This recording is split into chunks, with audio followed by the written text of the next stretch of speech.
la siguiente conferencia se llama Innovación y Desarrollo Profesional en el IES Cartima. Hemos invitado a su director, José María Ruiz, y a su jefa de estudio, Aurora Carretero, y han venido acompañados de los ponentes más jóvenes que vamos a tener en este ciclo de conferencias, que ahora ellos se presentarán, y de dos madres como representantes de la familia. Gracias a todas y a todos, y a ti y a vosotros, por venir esta tarde. Ángel antes ha dicho que hay 3 tipos de centros, pues este es un claro ejemplo de los que ellos han dicho de que las cosas están cambiando y hay centros muy innovadores. Así que con esta inyección de optimismo y de buenas maneras de hacer educación, nos quedamos con la tarde. Muchas gracias. Sí, se oye, sí. Bueno, buenas tardes y gracias en primer lugar a Lola y a la Facultad de Educación por la invitación a compartir esta sesión con vosotros. Como bien ha dicho ella, siempre que tenemos la oportunidad nos gusta acudir acompañados de representantes de los distintos sectores de nuestra comunidad educativa, ¿no? Aquí a mi izquierda tengo a Inmaculada Ruiz, a Daniel Gómez y a Ángela Cuenca. A Aurora Carretero creo que la conocéis algunos de vosotros porque os da clase incluso en el máster, es la jefa de estudios del instituto, y Mari Carmen Hermida y Toñi Camacho, que son madres de nuestra comunidad educativa. Bueno, mirad, lo primero que nos gustaría trasladaros es que sobre la innovación educativa tenemos la sensación de que se está construyendo un relato a veces un poco despegado de la realidad. A veces tenemos la sensación de que quienes hablan de innovación educativa no se han puesto manos a la obra, porque realmente son muchas las dificultades que tenemos que afrontar para intentar hacer realidad otra escuela, ¿no? Y este es nuestro gran objetivo. O sea, hemos escuchado muchísimas veces que la inclusión escolar es imposible, que eso es una utopía, que los libros de texto son imprescindibles, que la tecnología en la escuela nunca funciona. Bueno, ya sabéis, ¿no? Y siempre hay excusas que guardan relación o con las familias que no colaboran, o con la inspección que pone muchas trabas. Habéis tenido a un inspector hace un momento hablando aquí de cómo cambiar la escuela. Nosotros intentamos poner en pie una escuela que se convierte en una evidencia de que eso no es cierto. Realmente es posible hacerlo.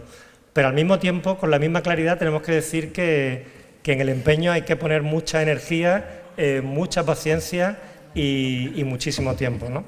Esto, lejos de ser un freno para nosotros, simplemente lo que nos sirve es para estar apegados a la realidad de la innovación, ¿no?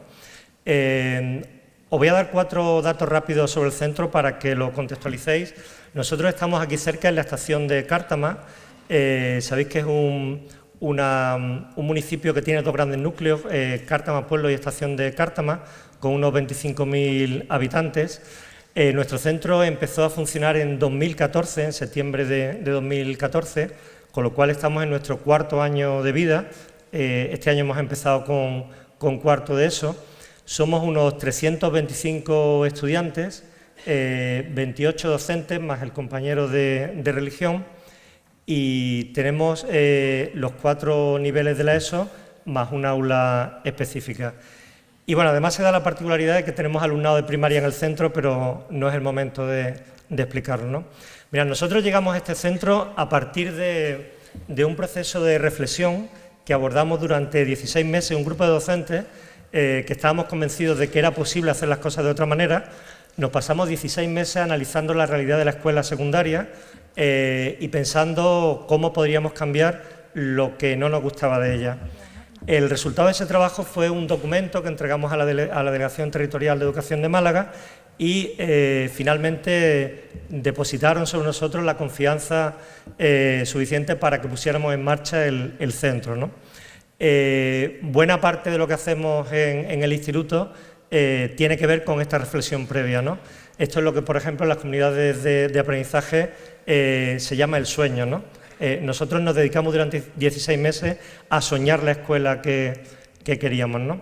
Y fruto de ese sueño son los pilares fundamentales de nuestro proyecto educativo.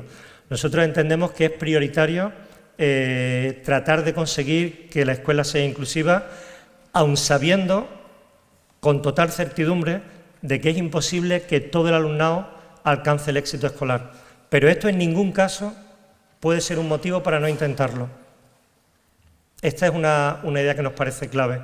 Segundo, entendemos que el libro de texto ha sido una rémora particularmente potente para evitar el cambio de la escuela y particularmente el desarrollo de las competencias, y por eso no usamos libros de texto como esa guía ordinaria que va marcando el ritmo de lo que ocurre en el aula cada día.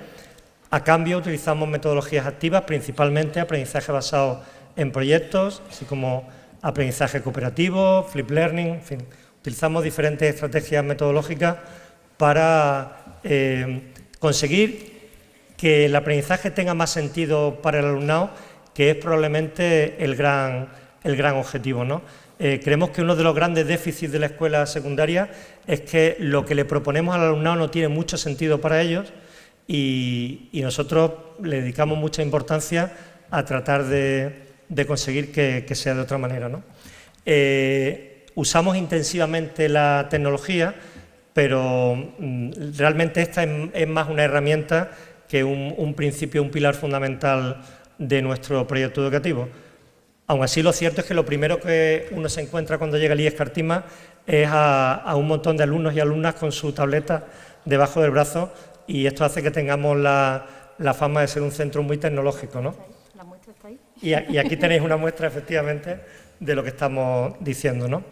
Nos parece fundamental constituir una comunidad educativa muy sólida, por eso las familias juegan un papel muy importante en nuestro centro.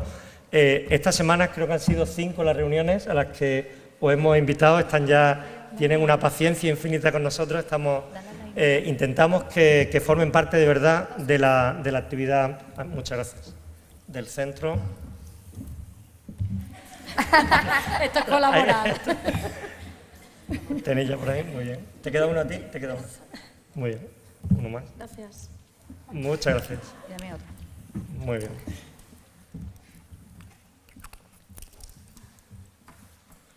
Bueno, pues como decimos, nos parece muy importante construir una comunidad educativa sólida y en este sentido el año pasado tuvimos el reconocimiento de la Consejería como comunidad de aprendizaje. Somos el segundo centro de secundaria de Málaga que la obtiene. Luego entraremos en más detalles sobre algunas de estas cuestiones y también nos parece muy importante abrir la escuela al entorno.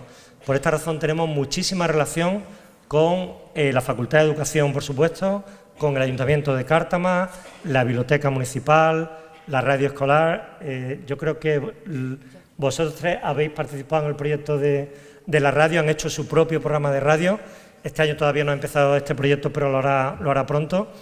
Hay asociaciones que colaboran con nosotros, hay muchos voluntarios y voluntarias que pasan por el centro, hay empresas que nos ayudan. Por desgracia, la carestía de recursos en la escuela pública es una realidad que no cambia fácilmente. Es decir, creemos que es imprescindible que la escuela se nutra del entorno real en el que está inserta y esto hace que nuestro trabajo sea mucho más provechoso para el alumnado, ¿no? Yo te voy a ceder la palabra ya, Aurora. Pues lo que queremos es que ellos tengan tiempo para contaros lo que hacen. Sí, la verdad es que lo que queremos es que sean ellos los protagonistas y que les preguntéis a ellos, ¿vale? Lo que ha dicho José María, buenas tardes para empezar, sí que queremos señalar que además estamos respaldados por la normativa, ¿vale? Todo aquello que hacemos tiene un respaldo en las leyes. Traíamos aquí para vosotros una reflexión sobre, conocéis a Francisco Invernón, y él dice que define, sabéis que hay muchísimas definiciones de innovación educativa, pero para nosotros nos parece interesante y sobre todo resaltando lo que veis ahí en color verde, que dice que la innovación educativa es la actitud y el proceso de indagación de nuevas ideas, propuestas y aportaciones efectuadas de manera colectiva para la solución de situaciones problemáticas de la práctica, lo que comportará un cambio en los contextos y en la práctica institucional de la educación. Para nosotros es muy importante que realmente el contexto se vea afectado, se vea modificado. Si no, no entendemos la práctica, la innovación, ¿vale? E indiscutiblemente creemos que el centro educativo sería la base, es la unidad básica que hace que se produzca el cambio y la mejora, porque se supone que cuando buscamos una innovación buscamos una mejora, ¿vale? ¿Cómo vemos nosotros el aprendizaje? Pues para nosotros, aquí tenemos a Fernando Trujillo, no sé si lo conocéis, coincidimos muchísimo con su percepción de lo que es preparar al alumnado que tenemos hoy en día en nuestras clases. Y sobre todo, lo importante es convertirle a un alumnado que sea competencial, que sea capaz de hacer cosas, que esté preparado para la inseguridad, la incertidumbre que tenemos en cada momento, que tenemos que ir modificando a cada instante, tenemos que ir tomando decisiones y nos informamos muchísimo en los medios de comunicación, en la información, en conseguir información que tenga calidad y hacerlo en compañía. Por eso trabajamos mucho con ellos, con los alumnos, ellos lo contarán ahora, cómo trabajan, ¿vale? Es importante, como dice, aprender a filtrar la información, leerla críticamente, comprenderla. Y también es muy importante enfrentarnos a preguntas. Nosotros nos gusta que nuestro alumnado se enfrente a preguntas siempre que sea posible y que busque esas respuestas que a veces encuentran, a veces no, a veces se crean más preguntas, pero eso es lo que consideramos que es más interesante. Y lo que intentamos muchísimo es que, y aquí que estáis de distintas áreas, queremos compartir con vosotros, que sean capaces de que lo que aprendan transfieran. Lo que aprenden en una materia tiene conexión con la siguiente y a veces parece que nuestra asignatura, que sean las matemáticas, que sea el inglés, que sea, va solo e independiente. En la vida, para ser competentes, cuando vamos a un museo, cuando preparamos un cocido, estamos haciendo un montón de actividades que tienen que ver con muchas competencias y esas vienen de cada una de nuestras asignaturas. Entonces, tenemos que intentar aunar esos criterios, verlos en compañía, para que al final el niño aprenda de verdad, de manera mucho más holística, mucho más general, y que le sea útil, ¿vale?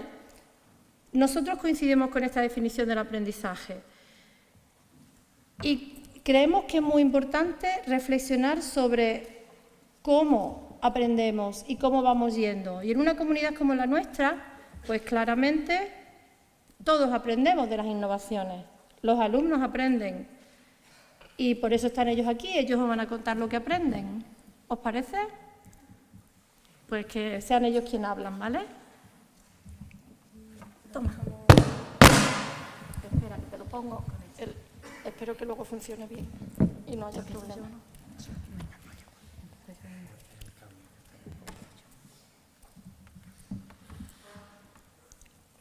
Ellos han preparado, os han traído una presentación que han estado elaborando, ¿vale?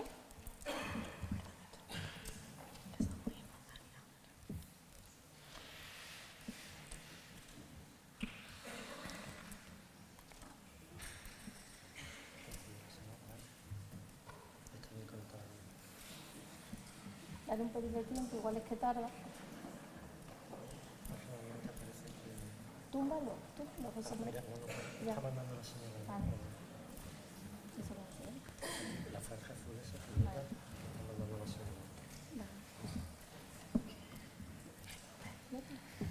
Lo primero, buenas tardes. Como ya ha dicho nuestro director, yo soy Dani, ella es Isma y ella es Ángela. Venimos aquí a presentarnos nuestro instituto. Aquí tenemos un índice con todas las páginas y los apartados que hemos puesto. El IES Cartima.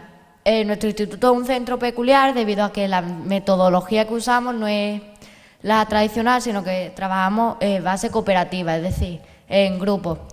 En primer lugar, debemos destacar que en nuestro instituto las clases no consiste en que el profesor se tira todo el rato explicando, sino que también nosotros resolvemos las dudas nuestras. Luego no tenemos libros. Al no tener libros, no tenemos libros físicos, pero el profesor hace unos documentos en el que te viene el tema explicado con dudas y con las dudas que te puedes plantear y todo eso. Luego trabajamos con iPad o tablet, como podéis ver.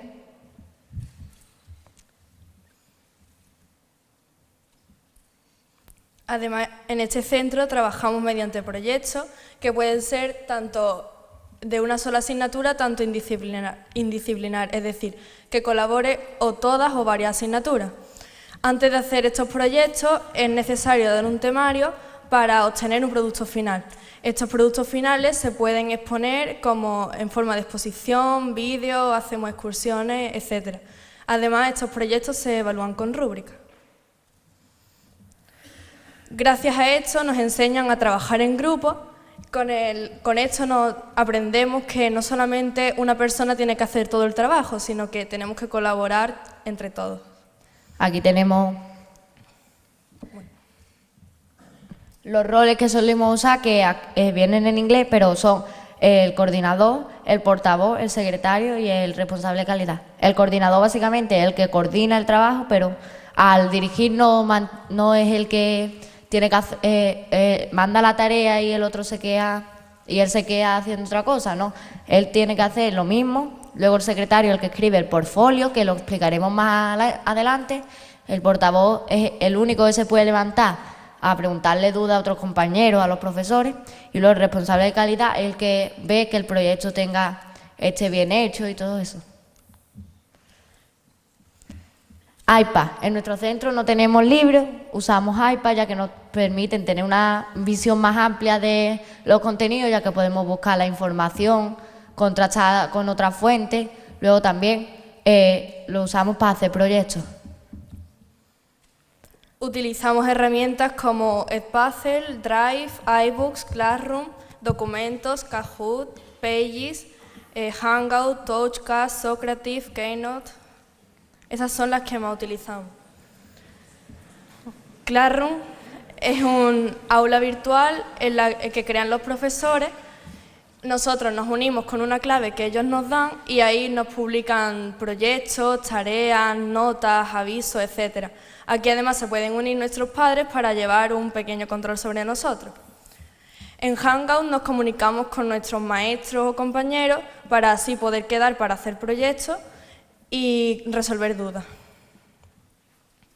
En Socrative hacemos exámenes tipo test, aparte de también hacer exámenes escritos. Y Kahoot es como un juego en el que nos hacen preguntas sobre un determinado temario y además esas preguntas las podemos hacer o bien nosotros, los alumnos, o bien los profesores. Si las hacemos los alumnos, aprendemos más ya que tenemos que buscar la información para ello. Eso no se suele evaluar, aunque algunos profesores sí lo evalúan y además es una forma más interactiva de aprender. iMovie. En iMovie editamos los vídeos de nuestros proyectos. Podemos añadir música, letras, etc. Keynote, aquí hacemos las presentaciones. Es como PowerPoint en Android, pero en la versión para Apple. Por ejemplo, esta presentación está hecha en Keynote. Y aquí tenemos un pequeño vídeo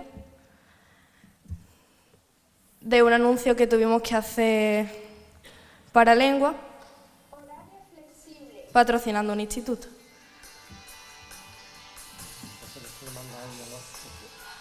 Educación especial. Necesitamos HDMI para eso. Tenemos HDMI.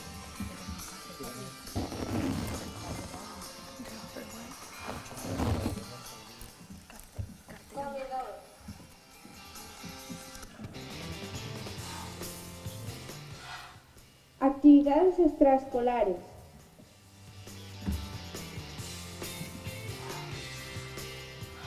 Trilingüe. Metodología ABP. Aplicada a la tecnología. Transporte escolar. Si un futuro quieres tener, en el IES Pablo Ray tienes que aprender. IES Pablo Ray.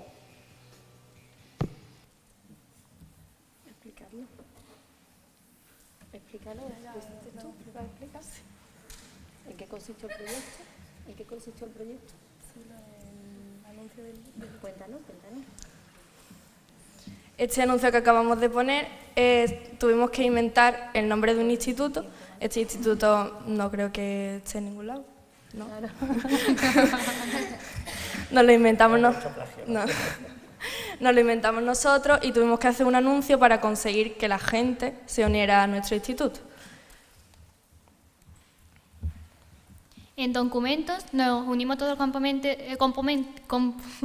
componentes del grupo para hacer los borradores de los proyectos.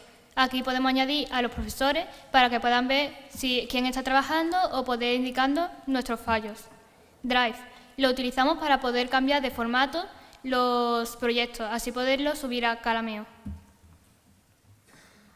iBook. Aquí solemos guardar nuestro temario, PDFs o también podemos conseguir libros de lectura que podamos compartirlo con nuestros compañeros. Pages. En esta aplicación hacemos los portfolios que después pasamos a Calameo y después los subimos al blog. Aquí tenemos un libro.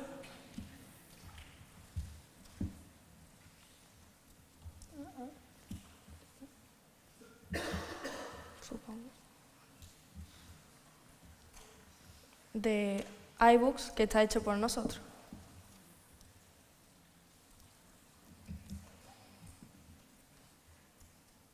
Es un audiolibro.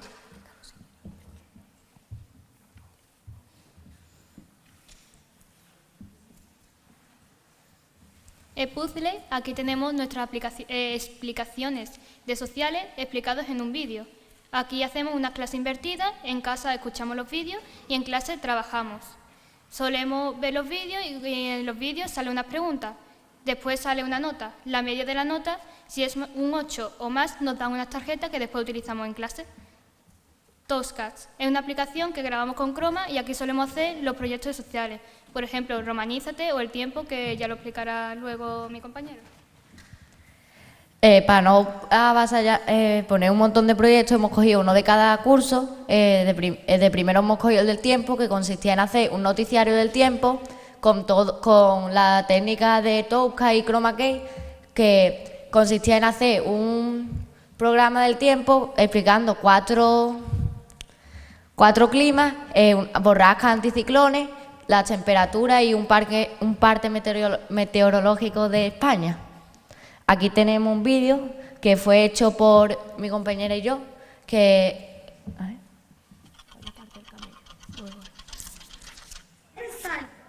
Allá va algo de mucho, pero que te gane un buen precio. También próximo a los... Ya, mira, hoy hace mucho calor. Está a 32 grados. Es poco, pero como el aire del norte viene caliente, pues puede hacer mucho calor. Bueno, voy a dar una vuelta a ver si me encuentro a alguien. Bueno, ya mira, después de haber enseñado mi camello, estoy aquí con lápiz. ¿Quieres decir? Hola, lápiz. Pues yo estoy muy bien, pero aquí... La técnica del camello fue que pusimos una mesa y pusimos una tela verde encima. Entonces proyectamos la foto del camello y yo me subí encima de la mesa y parecía que yo lo estaba montando. Se lo pasan pipa. Proyecto de segundo, hemos escogido el de Mind Cathedral, que es lo primero que teníamos que hacer era unas vidrieras que se hacían con unas cartulinas negras, las pegábamos, dibujábamos la forma de las vidrieras que quisiéramos, luego las teníamos que recortar y pegarle el papel celofán por fuera. Aquí se ve esa foto, en la de las vidrieras proyectadas con eso, así era nuestro pasillo, ya se han quitado, porque ahora vamos a hacerlas nosotros.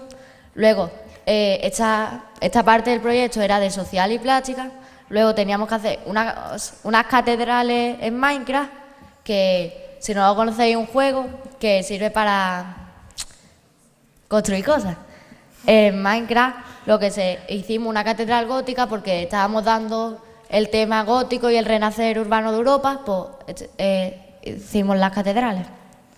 Aquí tenéis un enlace a un vídeo explicando el proyecto y aquí un enlace a una catedral hecha por nosotros, enseñando la catedral entera por dentro y todo. Aquí tenemos un rosetón. Este es el interior de la catedral. Aquí hemos puesto los archivos de la catedral, donde hay libros de carácter religioso, que nosotros lo hemos puesto como si fuese imitándolo. Sin City. Las maestras de Geografía e Historia, Rocío Martín y Rosa Liarte, diseñaron un proyecto en tercero de ESO con un juego, Sin City. Aquí son los alumnados, son los alcaldes de la ciudad y tienen que hacer lo mejor para los ciudadanos. Aquí se trabajaba el sector primario, secundario, terciario, la economía, el poblamiento y la distribución de las ciudades. La foto que veis a la derecha es una ciudad hecha por un alumno de tercero del año pasado. Revolución Edu. Es un proyecto de cuarto de ESO. En este proyecto se tiene que crear en grupos un Twitter y otra cuenta de Instagram por cada grupo. Tendrán que colgar tweets que tienen que ser creativos sobre el tema de la revolución dado en ese tema. Y después tienen que colgarlo con los hashtags escritos en la explicación del proyecto. Al mismo tiempo lo harán varios institutos y tienen que llegar a los 20 retweets. Arte literario. El arte literario es un proyecto global opcional. Aquí los alumnos nos reunimos durante todo el curso, con el fin de que a finales del curso vayamos al Teatro de Cártama a hacer una actuación. Aquí los alumnos hacen lo que saben hacer. Pueden hacer teatro, bailar, cantar, etc. o ayudar a los participantes. Este proyecto fue dirigido aparte también por Mari Carmen, que está aquí.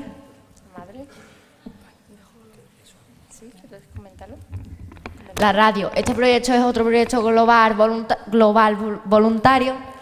Aquí lo que teníamos que hacer era, primero ibas a una reunión en la que tú elegías la sección en la que querías participar. Había un montón, por ejemplo, música, tecnología, videojuegos, cine. Y ya, depende de la sección que tuvieras, tienes que hacer un guión elaborado contrastando fuentes de información para luego ir todos los jueves íbamos a la radio de Cártama y emitíamos el programa en directo. Estos proyectos que hemos explicado los evaluamos con rúbricas, que estas rúbricas se suelen dar antes de los proyectos para saber los puntos que debe de tener para tener la máxima nota. Además de evaluar solo los profesores con estas rúbricas, también evaluamos nosotros los alumnos a nuestros compañeros de grupo o a proyectos de otros compañeros, etc. Excursiones. Solemos hacer excursiones con un fin educativo. Las excursiones pueden ser al principio, en medio o al final de un proyecto.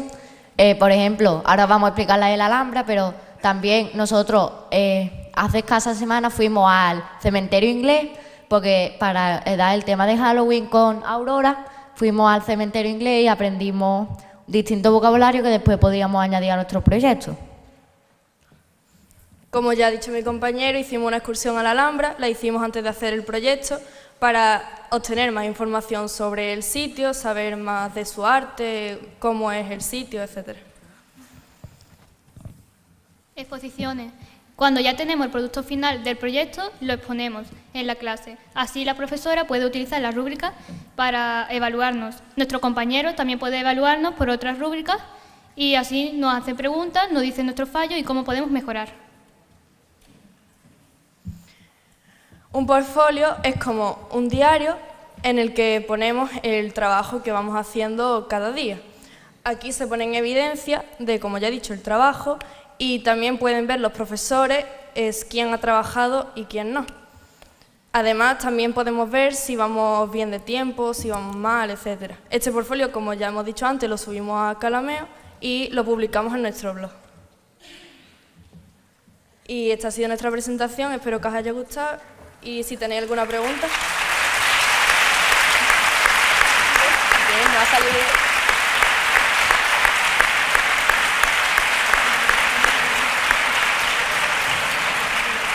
Por favor, levantad la mano si tenéis dudas. La pregunta es si pueden hacer preguntas. Un momentillo. ¿El qué? Como ¿Te alcanza y Aurora o...? Una pregunta técnica. ¿Qué es Calameo? Calameo es una plataforma en la que subimos estos portfolios para poder subirlos después al blog y verlo en forma de libro. Esto se ha puesto. Vale, como veis aprenden mucho, pero os podéis imaginar que con estas innovaciones no solo aprenden ellos, imaginaros dando clase cuando llegamos ahí. Hay que aprender quién, el profe, las competencias profesionales. Cuando llegamos tenemos que ponernos las pilas. Aquí es un no parar de aprender, porque si estáis viendo, indiscutiblemente ellos sí que son nuestro recipiente, por así decir. Cada uno de nosotros vamos trabajando colaborativamente y vamos aportando para que ellos vayan creciendo, vayan aprendiendo. Pero es cierto que para nosotros también es... ¿Hay preguntas? ¿Queréis hacer preguntas? Pues paramos y hacemos tengo el preguntas. micrófono. Venga, pues las preguntas, ya está, directamente. Bueno, enhorabuena por la conferencia. Yo quería preguntaros un par de cosas. La primera es un poco más técnica, el tema de las tabletas. No tenéis libros, pero el material, por ejemplo, si tenéis que proporcionarle tabletas a los alumnos, eso entiendo que no se la tienen que comprar ellos. Si es algo obligatorio.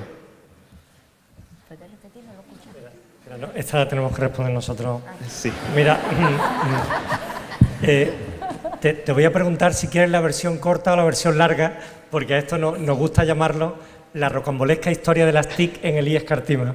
Bueno, mira, básicamente la situación es la siguiente. Cuando nosotros presentamos ese documento al que nos referíamos al principio a la delegación de Málaga, uno de los elementos en los que hacíamos mucho hincapié era la renuncia al libro de texto como esa guía que te marca el trabajo cada día, y por tanto era imprescindible contar con dispositivos para poder trabajar y con un mínimo de conectividad. Bueno, por desgracia, a los pocos días de llegar al centro nos encontramos con la cruda realidad, y es que ni había dispositivos ni teníamos 4 ordenadores para todo el centro, que eran para los despachos, y por supuesto me parece que teníamos un fantástico ancho de banda de 3 megas o algo así, ¿no? Bueno, para 95 alumnos y 10 docentes que empezamos el primer año.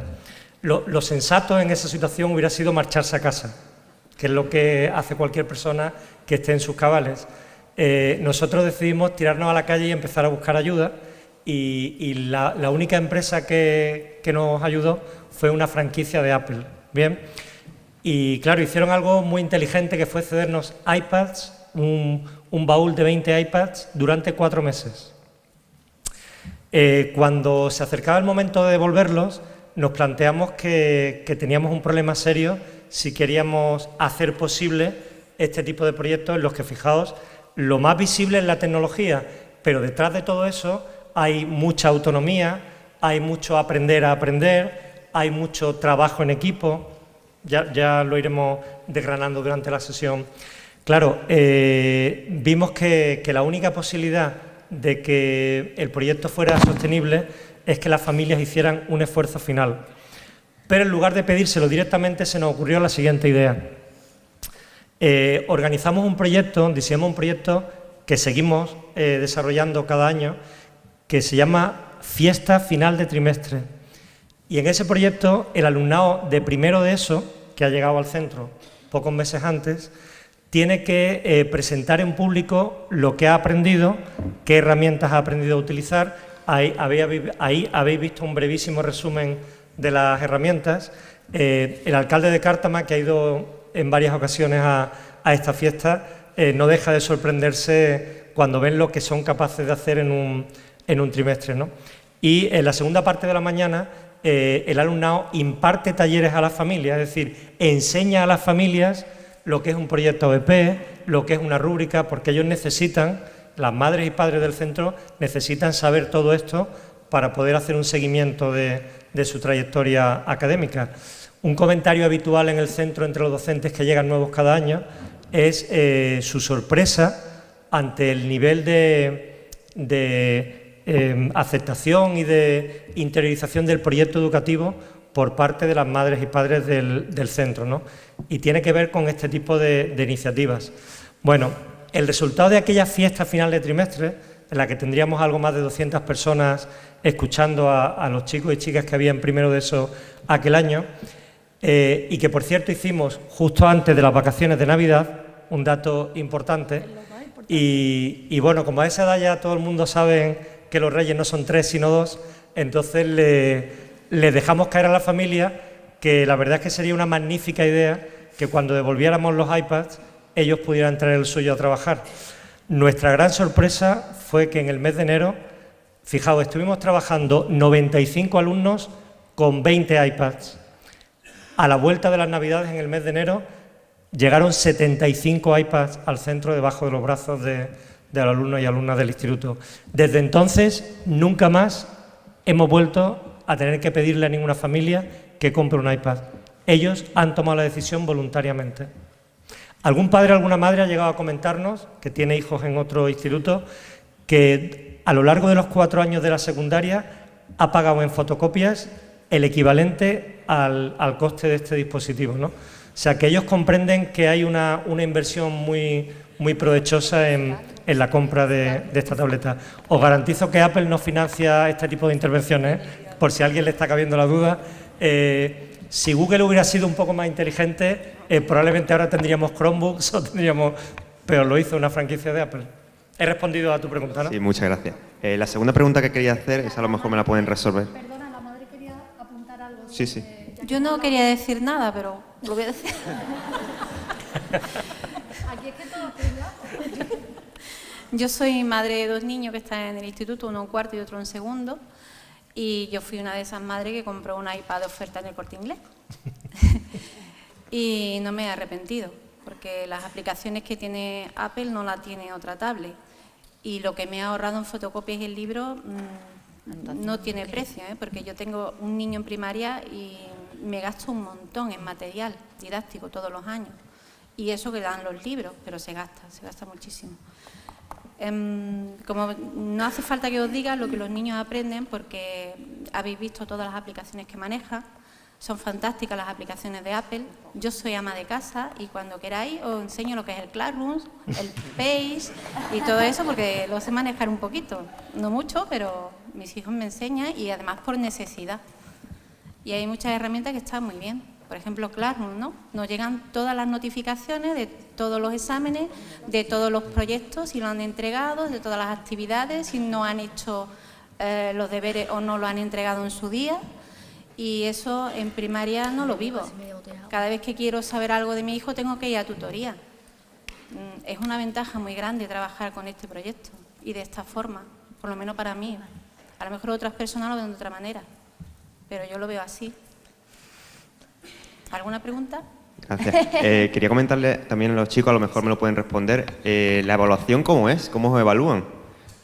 Pues como hemos dicho antes, nos evalúan por rúbrica, que nos ponen distintos pasos, que por ejemplo, a lo mejor si tenemos que hacer un vídeo, por ejemplo, el último que hemos hecho nosotros fue un vídeo para sociales explicando la historia de Roma y el Imperio Bizantino, pues tenía que contener 2 historias importantes de Roma, que en mi caso hicimos Marco Antonio y Cleopatra, pues teníamos que... Ese era un punto de la rúbrica, y la rúbrica se divide en 4 partes o más, que es excelente, medio o más cosas, no me acuerdo ahora. Y ya, según lo que el maestro vea, y en esta parte también nos evalúan los compañeros, pues la profesora hace la media de todo el mundo y nos evalúa con esas notas. Es decir, que de todos los puntos que hay en la rúbrica, la profesora va viendo si tiene todos los puntos y según qué modo tenga, es decir, si está excelente, bien, pues va poniendo y así va saliendo la nota de los proyectos. La rúbrica nos lo suele mandar antes de hacer los proyectos, así que nosotros podemos ver cómo queremos hacer el proyecto. Si queremos hacerlo muy bien, pues solo nos tenemos que fijar en los puntos y mejorarlo como podemos. Después los alumnos y nuestros compañeros nos dicen cómo podemos mejorarlo más. ¿Alguna otra pregunta? Me ha metido el micrófono en la boca.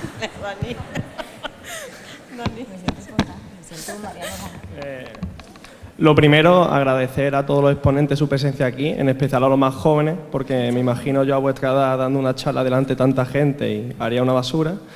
Y lo segundo es una pregunta dedicada más a los docentes, y es que me asalta la duda de si, lo primero, ¿es un centro que solo imparte la ESO? Entonces, ¿qué ocurre cuando un chico acostumbrado a este modelo de trabajo se incorpora en bachillerato o a la universidad a un modelo totalmente distinto y más clásico? ¿Te importa que la respondan ellos? Pues lo pregunto a vosotros. Nosotros no usamos también, para nosotros, vosotros sabéis que, creo que lo sabréis mejor que yo, porque cuando se hace una persona mayor, ya cuando trabaja en grupo, pues, siempre va a tener que trabajar en grupo. Entonces nosotros en ese paso vamos a tener como que más avanzado la fase, y es como dice una profesora nuestra, el futuro es la tecnología. Entonces nosotros ya tendríamos otro paso aparte. Luego nosotros no tendríamos el problema de los libros, porque nosotros seguimos escribiendo, es decir, que llevamos libretas y archivadores. Y además hemos estado toda primaria estudiando con libros, que no creo que sea mucha dificultad volver otra vez a ellos. De nada. No tiene. Perdona, es que nos gusta que lo oigáis de ellos directamente, porque nos sorprendió.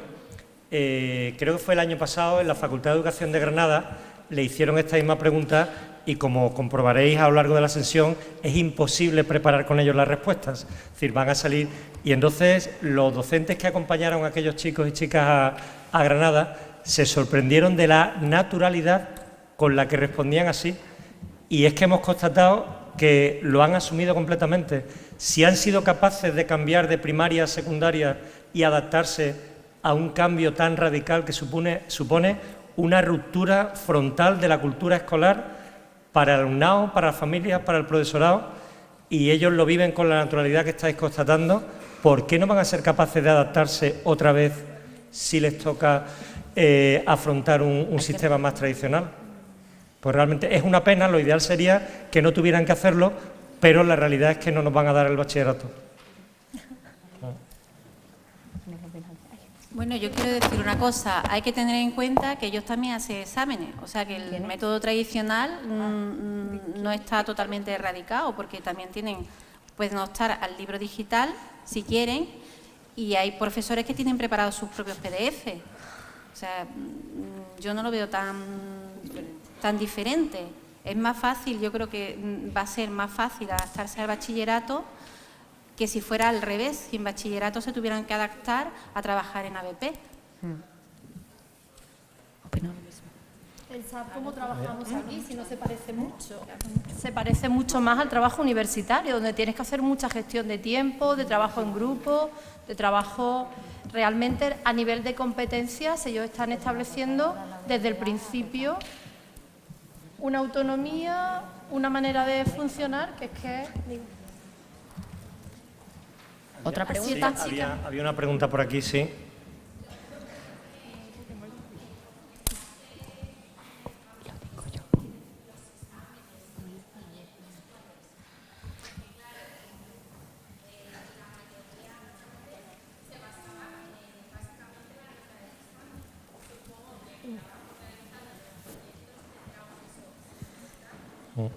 Mira, esto varía de una asignatura a otra, porque como tú bien sabes, en las programaciones didácticas se contempla la manera de evaluar, ¿no? Y hay un dato que no podemos perder de vista. Mira, de este año somos 28 docentes en el centro, y de esos 28, 16 acaban de llegar. Fijaos lo que supone para un docente cambiar su manera de evaluar. O sea, implica enfrentarlo casi a una crisis profesional.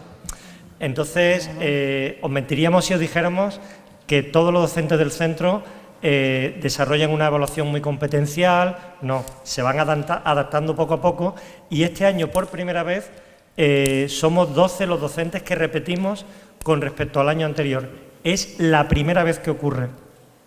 Fijaos, el año pasado éramos 21, y de los 21, 16 eran nuevos. Fijaos lo que supone tirar de un equipo tan grande para conseguir ese cambio, ¿no? Entonces, este es uno de los grandes retos que afrontamos, y la evaluación, para que os hagáis una idea, la formación en centro que vamos a desarrollar este año tiene como temática central la evaluación del alumnado, precisamente porque entendemos que el cambio de práctica docente que implica evaluar con arreglo a los principios de nuestro proyecto educativo es complejo, requiere acompañamiento y requiere muchas sesiones de formación y de trabajo en equipo, ¿no? Pero realmente varía de una asignatura a otra, aunque nosotros obviamente hacemos mucho hincapié en una evaluación competencial. Tampoco podemos olvidar que el curso pasado, en Andalucía hubo que incorporar a las programaciones didácticas los estándares de aprendizaje evaluables que, por resumirlo con una expresión rápida, están en las antípodas de nuestra filosofía pedagógica. Pero este es el mundo real. Esto ya sabíamos que iba a ocurrir, que nos íbamos a encontrar. De todas formas, también es que tenemos que cambiar la forma de pensar, porque ahora no es que evalúe la nota del proyecto, es ahora observar qué me muestra a mí el niño o la niña que sabe hacer a través del proyecto. Si yo, por ejemplo, soy de inglés y me tienen que mostrar el speaking no va a estar solo, o la lectura, como leen, no va a ser solamente lo que ellos vean que han hecho en el proyecto, sino que yo voy a tener cómo me lo hacen en clase, cómo me lo hacen en sus tareas individuales, y yo voy a tener de distintas herramientas para sacar esa nota. Tenemos que pensar, tenemos que conceptualizar de otra manera, tenemos que ver de otro modo la enseñanza y el aprendizaje y la evaluación.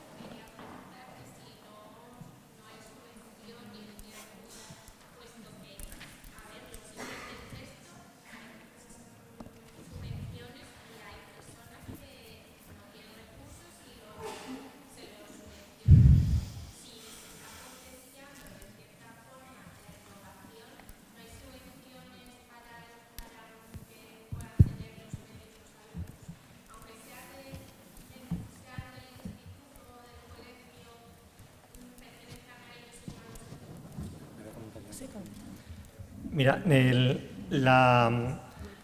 da vergüenza decir en público el presupuesto que tenemos asignado, entonces mejor voy a omitir el dato porque probablemente os resultaría inverosímil.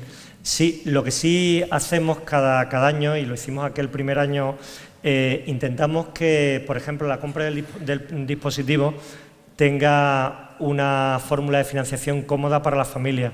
Por ejemplo, los primeros iPads hubo quien los compró por 20 euros al mes sin intereses, lo cual es real. Eso coloca al alcance, no te digo de cualquier familia, pero casi de cualquier familia la compra de un dispositivo, ¿no? Y bueno, vamos negociando con tiendas, con empresas, algún tipo de ayuda. Hay empresas que nos aportan recursos gratuitos. El año pasado una empresa nos donó 12 kits de Arduino y gracias a eso hemos podido empezar a trabajar en proyectos con Arduino, ¿no? Y así hacemos ahora. Parece que nos van a donar una impresora 3D y lo mismo, empezaremos a desarrollar proyectos en los que este dispositivo pueda sernos útil, ¿no? Y así funcionamos. Realmente no hay subvenciones oficiales, porque para libros de texto sí que te los dan, pero tú puedes decir yo no quiero libros de texto, pero no tienes. Existen, que sabéis que hay para elaboración de recursos, de materiales educativos, pero luego también tiene que tener un montón de registros, de normas, y no compensa realmente. Entonces no hay.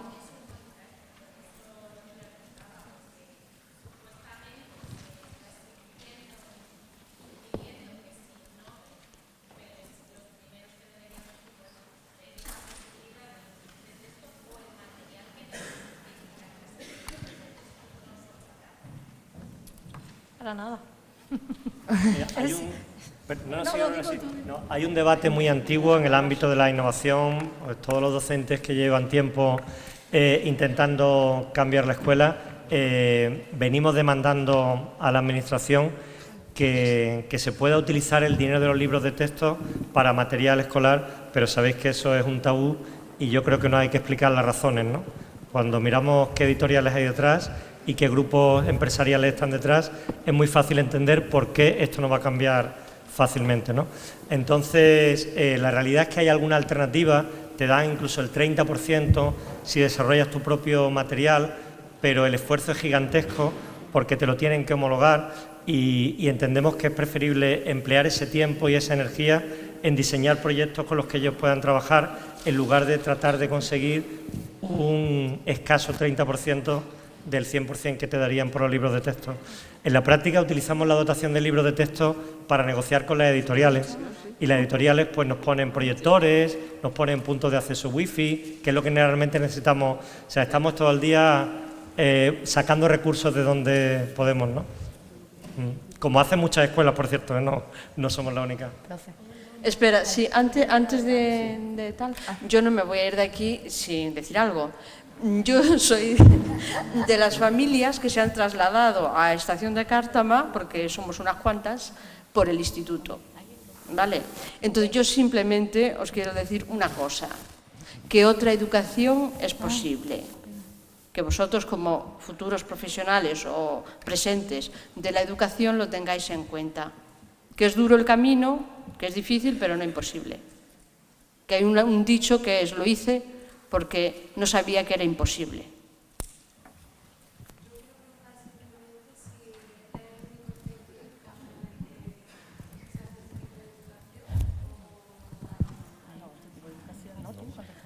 No es el único. Mirad, el año pasado tuvimos el privilegio de que nos invitaran a unas jornadas en Castellón que se llamaban Modelos Alternativos de Educación Secundaria. Invitaron a 10 centros del país y tuvimos el enorme privilegio de ser uno de ellos, y la verdad es que fue muy interesante escuchar las propuestas. Éramos todos centros públicos, ¿eh? Ya sabéis que la concertada y la privada tiene un contexto diferente para incorporar la innovación, pero sí hay centros en España que están cambiando. Yo, abundando en lo que ha dicho Mari Carmen, mirad, nosotros estamos convencidos de que la escuela tradicional no tiene futuro, ¿eh? Fijaos qué contundentes somos. Sencillamente no tiene futuro. No es que vaya a acabar mañana, pero no va a durar mucho tiempo.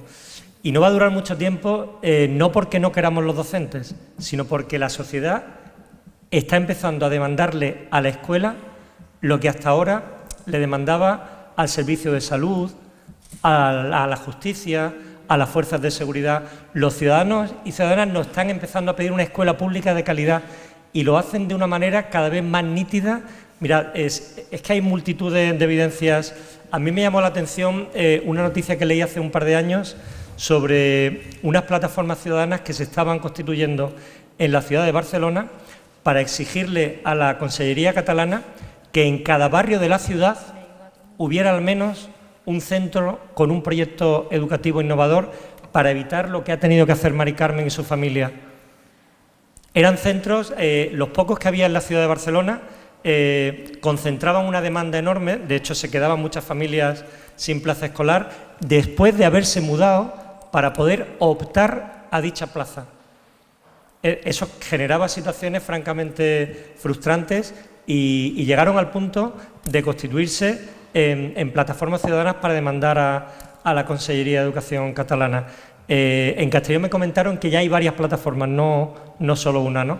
Es decir, hay una demanda social muy clara, creciente, y que quizás no tenga todavía el eco mediático que podrá tener en el futuro, ¿no? Allí hay dos manos también. Yo tengo el micrófono. ¿Dónde estamos? Allí. ¿El micro está allí? Sí. Había enseñado varios proyectos que eran interesantes, pero eran todos enfocados más bien a las ciencias sociales, a las ciencias naturales y a las matemáticas. ¿Cómo los enfocáis? Por ejemplo, hemos explicado también que el de social iba con plástica, como el de las vidrieras góticas. También, por ejemplo, ahora mismo acabamos de salir de un proyecto de lengua que era para aprender una figura literaria que era un monstruo. ¿Qué? Teníamos que buscar, de esa figura literaria teníamos que buscar información, los libros que salían, distintas artes en las que salía, como películas, pinturas, etcétera. Pero, por ejemplo, al tema de las matemáticas, ¿cómo las aprendéis? Es que desde una. Hace poco, antes de ayer o ayer, terminamos un proyecto que era de matemáticas y teníamos que explicar los números primos. Buscamos información y después hicimos nuestro propio vídeo explicando lo que eran los números primos. Y como por ejemplo has dicho también de naturales, pues el año pasado en biología hicimos un proyecto sobre los animales en peligro de extinción del país de España. Hicimos un proyecto con Vox Creator, hacíamos libros con los distintos animales que estaban en peligro de extinción de la península ibérica. También hemos hecho proyectos, por ejemplo, de biología. El año pasado hicimos una célula, la podíamos hacer, bueno, mi grupo, por ejemplo, la hizo con arcilla y le metía gelatina dentro, ponía cada una de las partes, es decir, que no todo es por el iPad, también hay proyectos físicos. Pero pasa que hemos puesto más de sociales porque son los que más tiempo ocupan, son los que más proyectos hacemos, pero de otras asignaturas también, no es que no hagamos nada, pero también hacemos proyectos, pero no tan elaborados como los de sociales. Y hace escaso un mes también tuvimos que coger una alubia y plantarla en un vaso con algodón y agua, y ahí nos enseñaban cómo era el método científico, qué pasos hacían los científicos para llegar a una conclusión. Y hoy mismo hemos puesto un proyecto de música. Que era sobre la contaminación acústica y ya está. Y una pregunta, ¿vosotros recordáis cuando tuvisteis que crear claves criptográficas para... Sí. ¿Eso en qué asignatura lo hicisteis? En matemáticas también, ¿no? Mirad, para aprender los números primos en primero, desarrollan un proyecto que tiene como producto final la elaboración de una clave criptográfica, porque como seguramente sabéis, las claves al final son factorizaciones de números primos muy, muy elevados, ¿no? Que es lo que hace difícil su desencriptación, ¿no? Ellos tienen que producir la clave, pero para poder producir la clave necesitan, por supuesto, entender lo que es un número primo y llegar mucho más allá de esa comprensión. Tienen que aprender a factorizar, tienen que aprender a desentrañar la clave de un compañero. Entonces, realmente desarrollan proyectos en diferentes asignaturas, pero lo cierto, como he explicado antes, es que no en todas las asignaturas se desarrolla por igual el proyecto educativo del centro. Y la realidad es que las matemáticas es de las asignaturas donde más cuesta que el profesorado dé el salto a trabajar por proyecto. Mirad, no perdáis de vista que un docente, cuando tiene que cambiar su práctica, siente inevitablemente un vértigo, y a veces lo hace por razones exclusivamente profesionales. Siente miedo de si van a aprender o no con esta nueva manera de trabajar en el aula, ¿no? Y a algunos les cuesta mucho dar ese paso.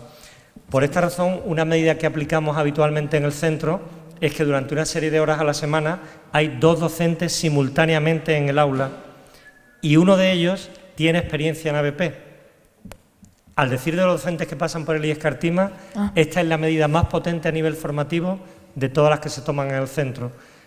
Hay muchos compañeros y compañeras que han dado ese paso gracias a que tenían junto a ellos en clase a alguien que les iba guiando y que les iba dando pautas concretas durante la clase. También el año pasado hicimos el de inglés, el noticiario del tiempo, pero lo hicimos en inglés. Y luego ese vídeo lo compartimos con otros países que también daban inglés como segundo idioma, y también vimos distintos vídeos y estuvo muy chulo. Entonces hay asignaturas donde lo hacéis ese método de los proyectos y otras que no, que son más tradicionales. Vale. La realidad es que prácticamente ninguna asignatura se imparte completamente por proyectos. De hecho, entendemos que no es deseable utilizar una única metodología. Nos parece que cada situación, cada contexto requiere de estrategias distintas y de metodologías diferentes, ¿no? Entonces, nosotros le insistimos al profesorado en que no se trata de entender el ABP como una varita mágica que resuelve todos los problemas de motivación, de aprendizaje. Por eso, en muchos casos hay quien utiliza recursos más variados, recursos metodológicos, y quien utiliza menos. Pero es cierto que en general el profesorado que llega nuevo al centro necesita un tiempo para adaptarse, para ir dando el salto a ese cambio de práctica que es muy complejo realmente. ¿Otra duda? De todas formas, es eso, realmente es que es muy complejo. Cuando llega un docente nuevo al centro, necesita un tiempo de adaptación y un tiempo de saber dónde viene. Son demasiadas cosas las que les viene encima. Desde herramientas que no conoce, que nosotros utilizamos cotidianamente y que son necesarias para el día a día, hasta un cambio de mentalidad y un cambio de actitud, porque también para nosotros la disciplina es muy importante.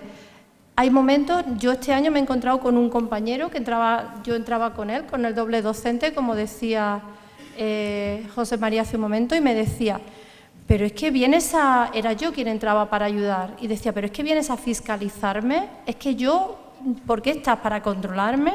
Y ahora ya al final van entendiendo que no, que es muy útil, que aprendemos todos de todos, es que es cambiar absolutamente todo, es de tener las puertas abiertas, de entender que los niños te ayudan, de entender que las familias van a estar contigo ayudando en lo que es la gestión del aula en muchos momentos, porque ellos te ayudan y tú les das su labor y ellos te apoyan.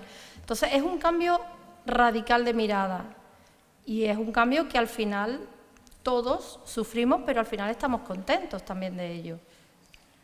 Es muy importante como poco a poco vamos viendo que nuestra propia identidad como docentes se va transformando y tenemos docentes que se van y que han estado diciendo que estábamos locos por tanta iniciativa nueva, pero que luego cuando están fuera dicen, ¿y qué voy a hacer yo luego con esto si yo quiero seguir trabajando así?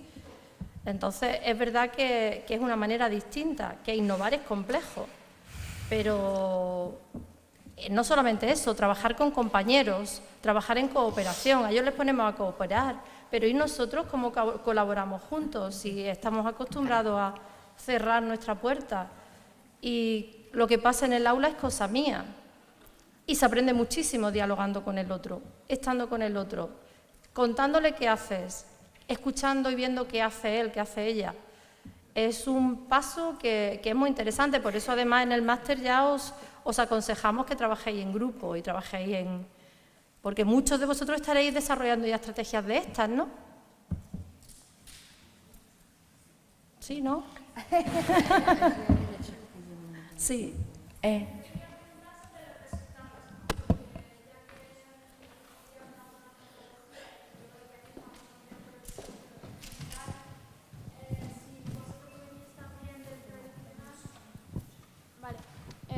Bueno, repito, yo quería preguntar sobre los resultados que habéis tenido, ya que vosotros también como profesorado venís del tradicional, si habéis visto un cambio también en la motivación de los chicos, si existe el mismo grupo de chicos que no les interesa nada y aún así no quieren aprender, o de verdad habéis visto que se involucran y que hay mayor porcentaje de chicos interesados en lo que estáis haciendo. Todo depende, como siempre, va a haber niños, lo ha dicho José María, va a haber alumnado que realmente no quiere y ante eso tenemos que luchar y estar, pero indiscutiblemente esta manera de trabajar les gusta más, les engancha más. Si hablamos de competencias, vemos que van avanzando y van sacando cada día más cosas. Y ahora medimos competencias, medimos estándares también, pero van midiendo competencias. Algunos alumnos se quedan por el camino, indiscutiblemente, pero también vemos que incluso tienen una gran transformación. Vienen a la escuela, están contentos, ven que hay una comunidad que les apoya y luego sí, hay alumnos que sacan buenos resultados, hay alumnos que no los sacan tan buenos, pero la cosa va y va marchando bastante bien.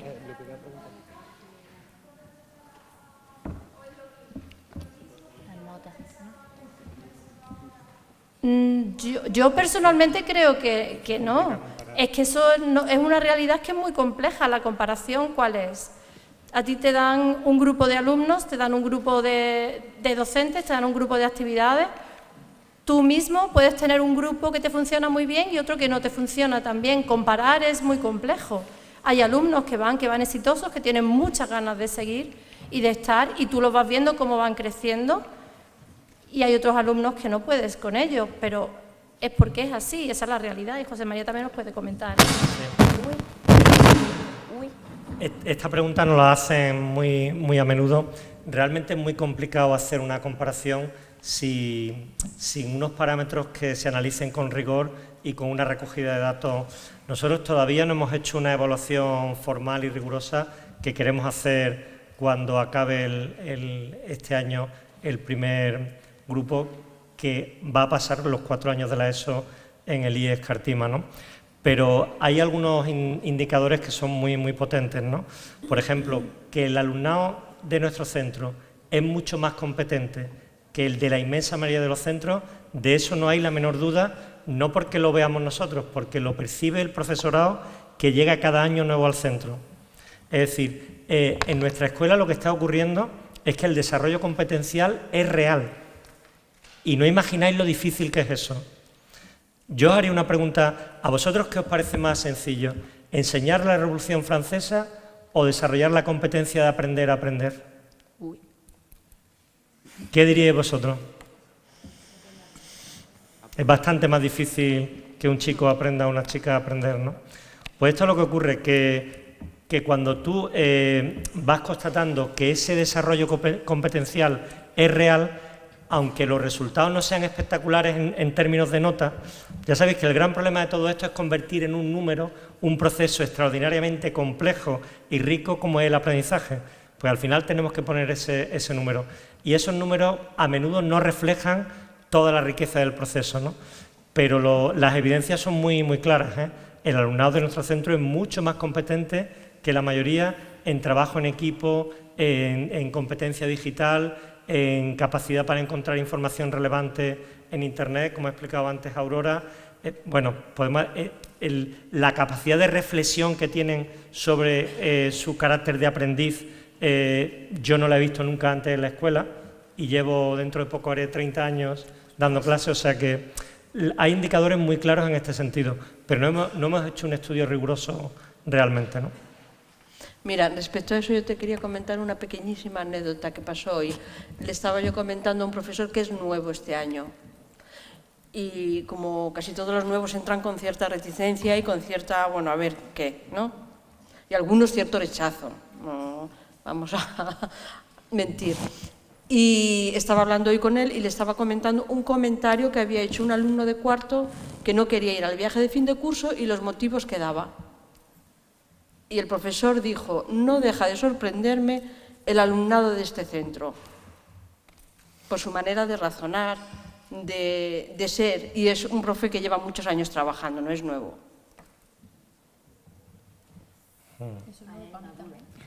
Bueno, yo le iba a preguntar a las madres, porque no estaban hablando mucho, que si esa evolución se nota en los niños en la casa, o sea, que como ya acaba de comentar en cierto modo, te cuestionan más. ¿A nivel de madre te es más difícil sobrellevarlo?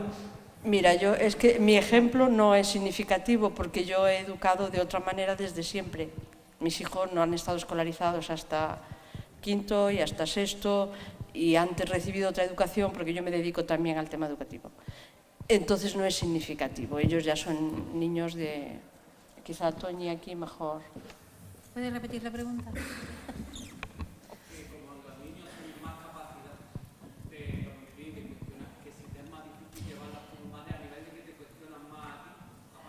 Bueno, pero eso es la adolescencia, ¿no? La risa falsa. Es difícil que manejen una tablet y además estudien. Eso es difícil porque tiene muchas tentaciones. Están los juegos, el Minecraft es un juego, sirve para estudiar y hacer pirámides y hacer catedrales góticas, pero es un juego. Y también hay otros juegos a los que ellos se enganchan. Entonces es complicado, pero no es imposible. Es como todo, tú mandas al niño a la habitación con un libro y si el niño no quiere estudiar, no estudia. Entonces yo al principio siempre con el tema de ordenadores, iPad y demás, mi casa es muy abierta y mis hijos, yo estoy en la cocina y ellos están estudiando, tengo una cocina comedor y yo los veo desde mi cocina, sé lo que están haciendo. Sé si están estudiando, si están jugando, además eso después se repercute en las notas. Si no traen buenas notas es que no han estudiado. Entonces el castigo... Y a nivel de la adolescencia, ¿cómo te entiendes tú con ellos? Pero no sé, yo lo veo igual. Yo siempre fui muy crítica también en la adolescencia. Es que yo tengo unos niños muy buenos, no sé. No se quejan mucho. Hoy iban a salir, mamá, me ibas a llevar, porque yo vivo en el campo y los iba a llevar con los amigos y tal, para que se pasearan. pues yo no puedo, papá está de comida y yo tengo que salir, bueno, pues vale, pues mañana. No son niños tampoco conflictivos, pero yo qué sé, es que siempre en la adolescencia te lo cuestionan todo.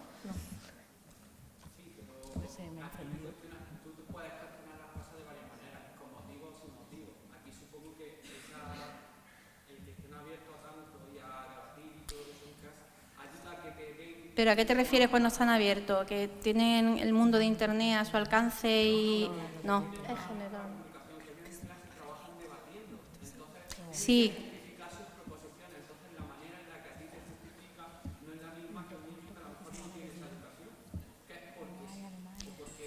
Pero no solo la educación que reciben en el colegio, también la educación que se recibe en la casa. Y nosotros, hombre, no negociamos mucho, pero a veces negociamos, ¿no? Tú me das esto, bueno, pues yo te dejo hacer esto. Pero no sé, es que yo he pasado por ahí y con mis padres ha sido igual. A lo mejor es que lo estoy haciendo mal, no lo sé. Mira, yo entiendo perfectamente lo que dices, porque efectivamente mis hijos son muy críticos, porque siempre han recibido ese tipo de educación. Y yo soy la que lleva el proyecto este de Cartima Actúa, que lo propuse el año pasado a la dirección, como son tan generosos, me dejaron hacer. Y ahí pues voy conociendo a los chavales, se apuntan muchos chavales y trabajo con ellos durante todo el año. Yo veo que hay muchos chavales ahí que sí que están desarrollando esa actitud y que son muy creativos, que lanzan muchas ideas, porque la idea del espectáculo es que ellos sean los protagonistas, que ellos hagan yo simplemente coordino. Ellos hacen sus espectáculos, sus números y son muy creativos. De hecho, el año pasado, tres escribieron obras de teatro, Dani, ¿no? Uno de ellos, escribieron sus obras de teatro, las representaron y había muchas aportaciones por parte de otros niños, pues de ideas. Entonces, en ese sentido sí que son espabilados. Y resolutivos. Sí. Todo el mundo nos dice que son Sí. mucho más resolutivos que el resto. Eso es lo que nos dice Sí, que es la un poco mayoría. por lo que Enseguida tú te ibas, ¿no? ofrecen Sí. una salida. Enseguida te ofrecen algo. Yo recuerdo en un proyecto, en la zona no les gustaba cuando llegamos nada el inglés, los idiomas nada, y decidimos que es un proyecto que lo hacemos en segundo de la ESO, teniendo en cuenta que son un grupo, una edad un poco regular, y para fomentarles su cariño hacia el idioma, hacia otras culturas, es un proyecto que ofrecemos. Ellos van a ir este año, que están en segundo. En febrero pueden recibir un mensaje diciendo, como sois responsables con vuestras cosas, ofrecéis en la comunidad, estáis colaborando, no tenéis conflictos, ¿queréis veniros a Londres? Entonces ese proyecto es una invitación a aquellos alumnos que están portándose bien y que ahora les toca estudiar, eso es la manera de ser responsables, que no quiere decir que saquen sobresalientes en todo, sino que se esfuercen y tal. Bueno, pues ella estuvo, es verdad, preparando su proyecto, sí, Inmaculada estuvo y ellos dos, veremos a ver cómo, porque todavía depende cómo se porten de aquí al final, ¿no? Yo me ofrezco. Tú te ofreces, pero es que eso te tenemos que ofrecer nosotros a ti, Dani. Bueno, pues recuerdo de su edad preparando el proyecto, porque cada día, vamos 4 días y cada día se encargan de organizar qué van a hacer y tienen que ver el sitio de Londres donde quieren estar, desde el hotel, donde quieren ir, y acordamos entre todos dónde van a ir. 13, 14 niños, no pueden ser todos, 13, 14, porque queremos que sea vivir la ciudad y vivir una experiencia diferente, ¿no?, como premio. Y yo recuerdo a 2 alumnas mirando, decían que querían ir a un determinado sitio en Londres, se pusieron a investigar y dijeron, señor, dicen, mira, estos son 1 hora y media en ir, 1 hora y media en volver, y encima nos cuesta 25 libras. Señor, mejor esta actividad la dejamos, ¿verdad? Yo creo que eso indica la madurez que están teniendo y las oportunidades, porque es real que un niño, 2 niñas en este momento como ellos dos, investiguen en la web, en Londres, entren en sus metros, vean sus transportes, vayan viendo cómo, vean qué dinero les va a costar y al final decidan que no lo van a proponer porque les supone mucho tiempo y mucho dinero. ¿Qué puedes pedir ante eso? Yo creo que les da esa resolución, esas competencias que hoy en día, pues a mí a veces me cuesta ponerme a buscar algo y digo, házmelo tú, se lo pido a mi hija. Pero es que aquí yo sé que ellos les piden a sus hijos muchas veces que les ayuden con cosas que tienen que ver pues con la tecnología, como verse, porque es que yo misma se lo pido a ellos. ¿Es o no? Tomad, hacedlo vosotros. No tengo ningún problema. Entonces no sé si esto os contesta. ¿Otra pregunta? Dos preguntas. Buenas. Yo quería, primero que todo, felicitaros por llevar a la práctica un proyecto tan complicado que parece en principio que es inviable y luego se ve que no es así. Y por otra parte, en general todos nosotros ya venimos, como se supone, de un sistema educativo que ya cambió al sistema de competencia. Quien más, quien menos, ya hemos hecho trabajos, hemos hecho vídeos de idiomas, hemos hecho una serie de actividades. Entonces, ¿la diferencia realmente está en la cantidad de proyectos que se hace o es un cambio cualitativo real a la hora de abordar un proyecto como estos? Yo te diría que el cambio cualitativo tiene su origen en el cambio de la evaluación. Es decir, cuando tú evalúas aspectos distintos del aprendizaje, cuando tú orientas la mirada del alumnado hacia parcelas diferentes de lo que se hace en el aula o fuera del aula, eso es lo que produce un cambio cualitativo de verdad en cómo aprenden. Y por eso fíjate que ellos han mencionado las rúbricas que utiliza tanto el profesorado como ellos mismos para evaluarse a sí mismos y a los demás, ¿no?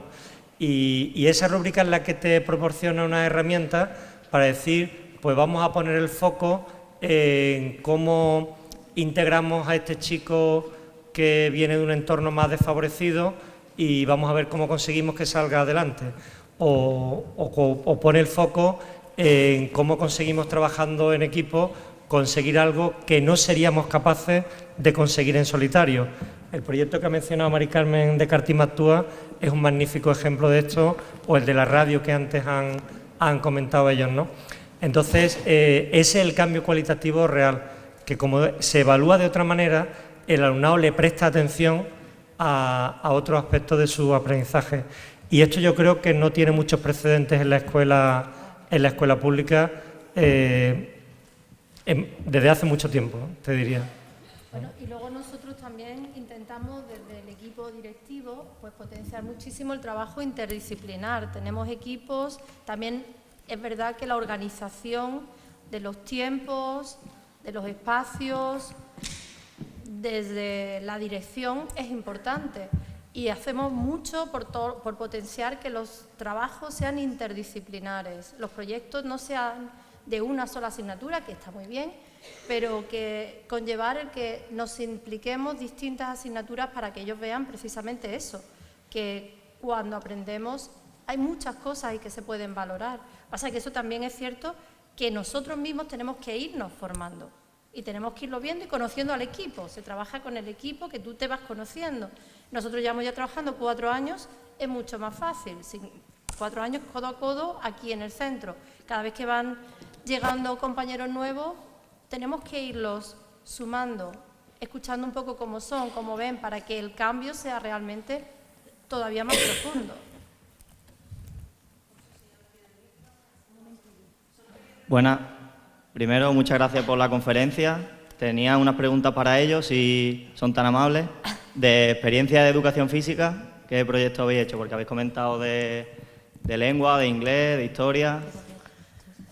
En educación física, antes de ayer, por ejemplo, expusimos, no fue ayer, un proyecto de calentamiento en el que teníamos que grabarnos haciendo un calentamiento general de educación física y otro calentamiento específico de algún deporte que nosotros practiquemos o algo que sepamos hacer.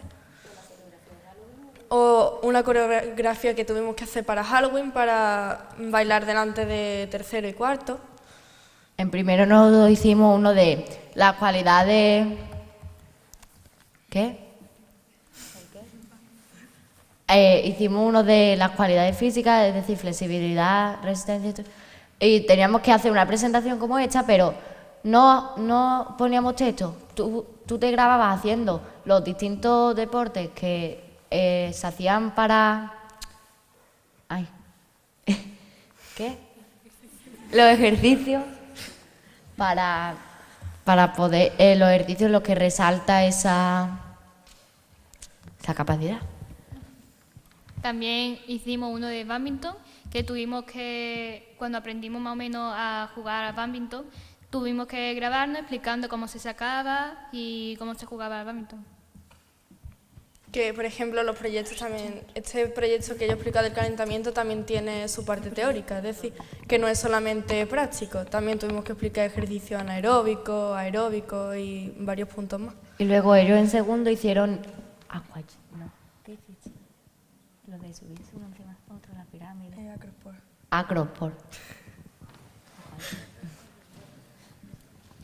A lo mejor recordáis un proyecto, yo creo que tú sí lo hiciste, Isma, un proyecto que culminaba con un vídeo musical y una actuación en directo.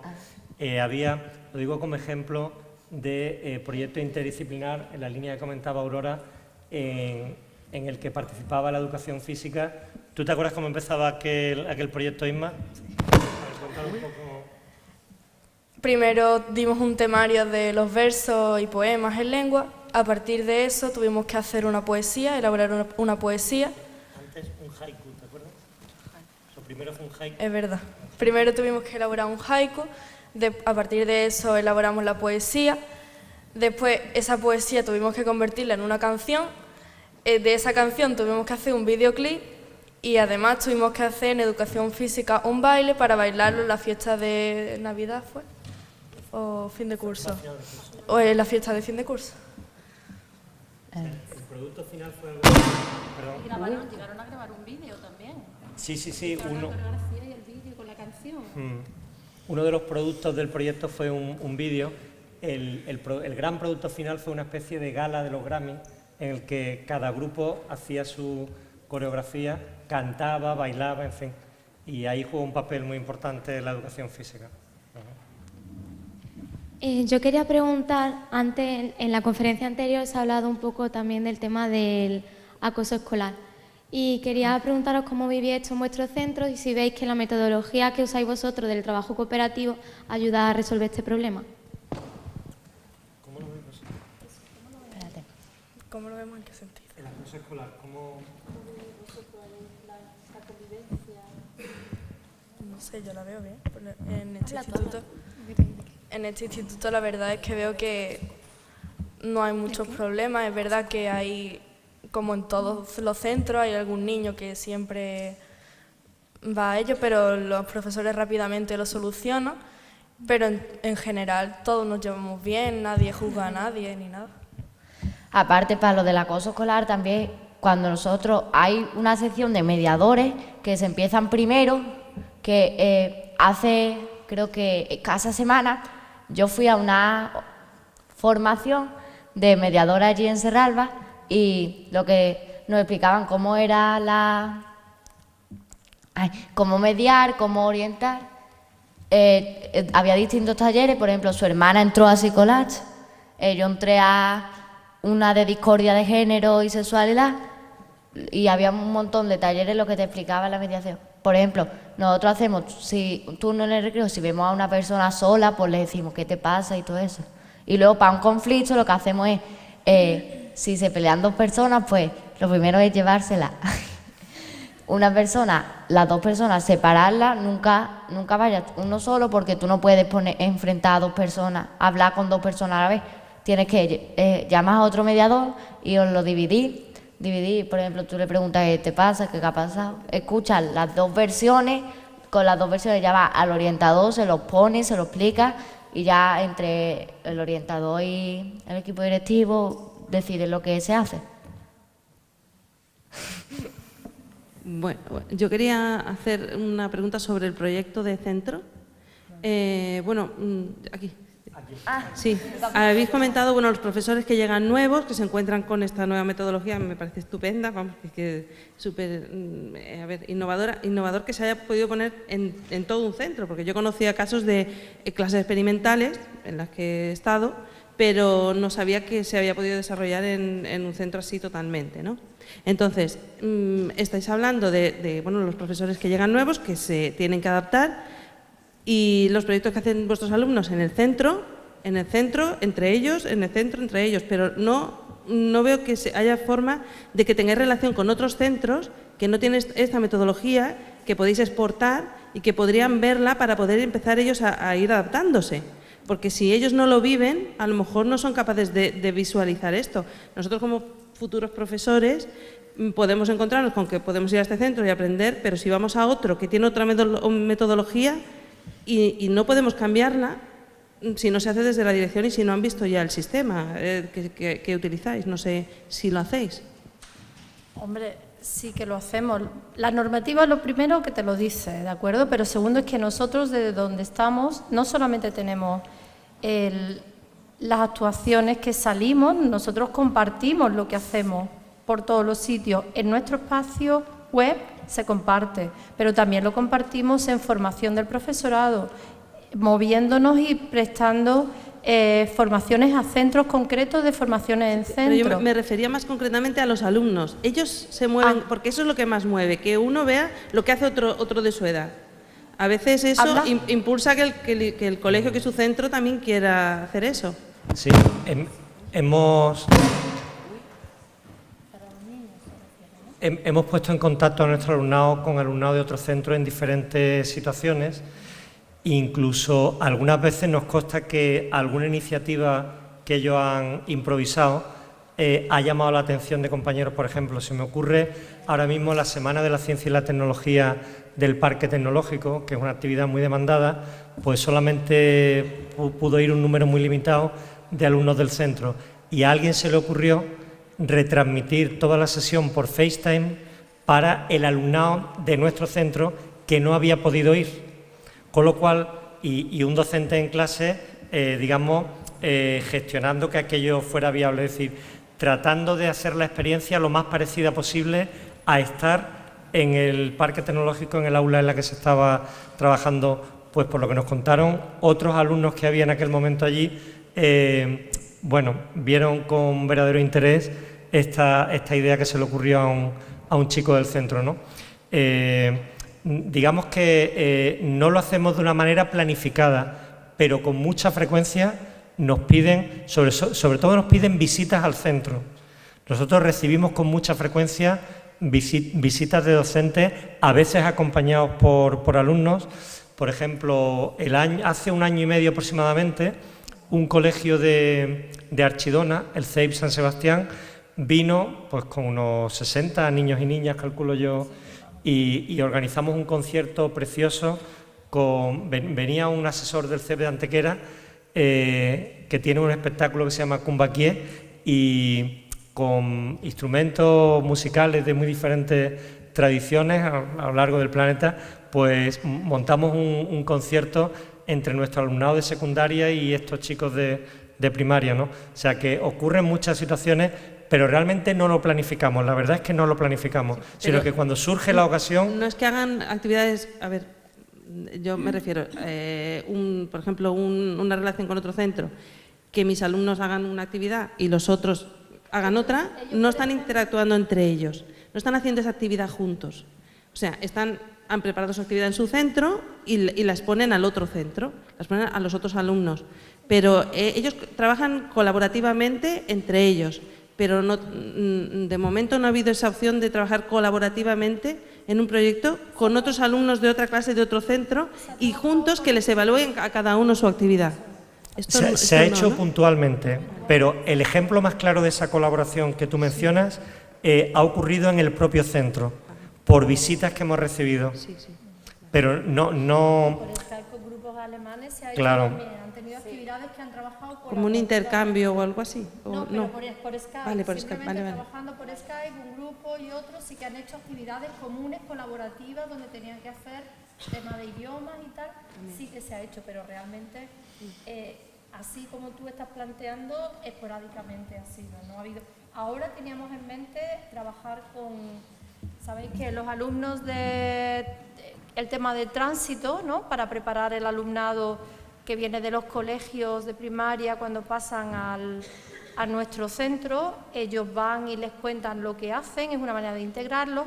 Y este año, que es el primer año que van a ir alumnos de cuarto de nuestro centro al instituto, al bachillerato, al año que viene, sí que tenemos hablado que vamos a hacer algo con los compañeros de allí, pero todavía no nos ha dado tiempo a concretarlo, pero lo tenemos en mente y estamos pensando Ya lo hablamos con ellos y la idea sería hacer algún tipo de actividad que ellos puedan realmente trabajar en esta línea. Sí, hacer algo en común, regalarse unos a otros, trabajar algo, esa es la idea. Y lo que queríamos haber hecho ahora con la experiencia de las escape room, pero al final no hemos podido, pero lo tenemos en mente. Te pongo otro ejemplo de situación de ese tipo.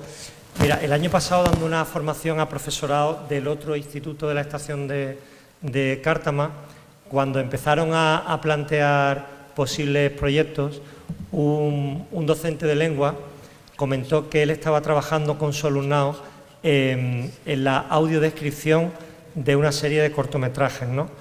Y rápidamente la propuesta fue: oye, ¿a ti te interesaría contar con las 2 alumnas invidentes del IES Cartima para que te ayuden a diseñar el proyecto y que vaya a tu clase a trabajar con tu alumnado?